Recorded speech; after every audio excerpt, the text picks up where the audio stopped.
And it is Lung Health Awareness Month, sponsored by Texas Monthly MD. Dr. Zane Atkins with South Texas Cardiothoracic and Vascular Surgical Associates is here with some wonderful and helpful information. Good morning. Good morning. Thank you for having me. Thank you for being here. And I want to just start off by showing our viewers the cover of Texas Monthly MD, which features you.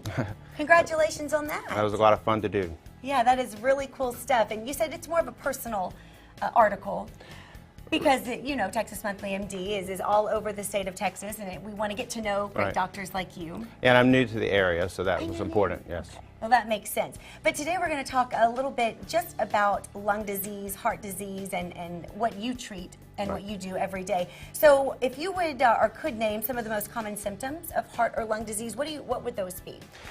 Well, I think we often take for granted the simple effort of breathing on a daily basis. And so when patients who are stricken with advanced heart or lung disease come to symptoms, it's often with the presence of shortness of breath. And sometimes that's with exertion, and sometimes that's at rest.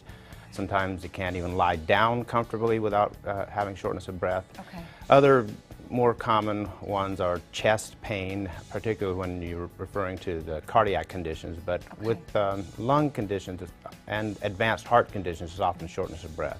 That's something I think for the viewers to keep in mind, is if you're having shortness of breath, it's not normal. And you should definitely get it checked out. Yes. As soon as possible. Is there a certain age group, or is it, you know, prevalent more in females or in males, or is it just kind of all over the board? Well, the spectrum of cardiac and lung disorders are so vast that it really doesn't pay attention to age groups or demographics like that. I mean, young people can get it, older people can get it.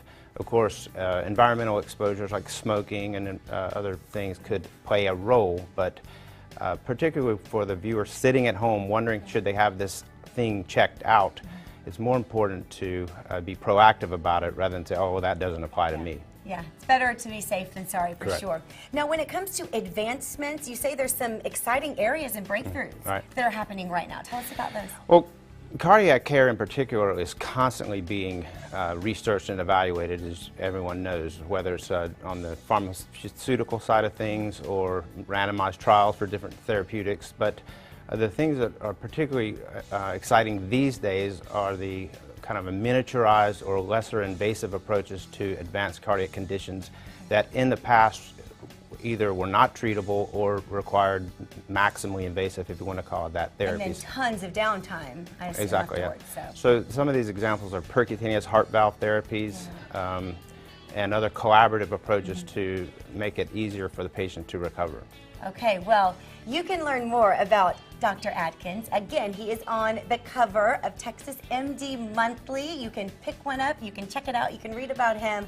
Always, always a wonderful, wonderful read every single month. And for more on Texas MD Monthly, there is the address. They also have a suite. You can call them at 210-373-2599. You can also go to texasmdmonthly.com. And for more on the South Texas Cardiothoracic and Vascular Surgical Associates, we have their address right there on the screen. Their phone number is 210-615-7700. You can also find them online at heartlungsa.com. Thank you, Dr. Atkins. Thank you for having me. Happy holidays. You too. Congratulations on that cover. Thank you. Looking very snazzy. And speaking of snazzy,